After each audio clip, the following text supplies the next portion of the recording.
People don't judge you nearly as much as you may believe. When you're out and about in public and you're looking around, you probably see other people occasionally look at you.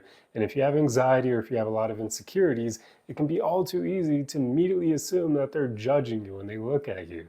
But that's often not the case, because what we fail to realize is that most people are just as in their heads as we are when they're out in public. So other people who may look at you for a brief period of time, they're probably wondering what you're thinking of them, as opposed to actually making their own judgment about you. Usually what ends up happening is people will make those really quick snap judgments as soon as they see you, but they're not going to really form like a conscious judgment from staring at you for a while and then trying to assume all these things about you. That's not really how people work. Most of the time, they're just as much in their head as you are. It's a really ironic thing, and it just goes to show that we really shouldn't worry so much what others think of us, because they usually aren't even thinking about us. They're thinking, what are we thinking of them, right? Which is exactly what you're thinking. So it's a funny thing, but just use that to give you more freedom when you're out and about. Don't be afraid of doing things by yourself and being judged as like a loner or something.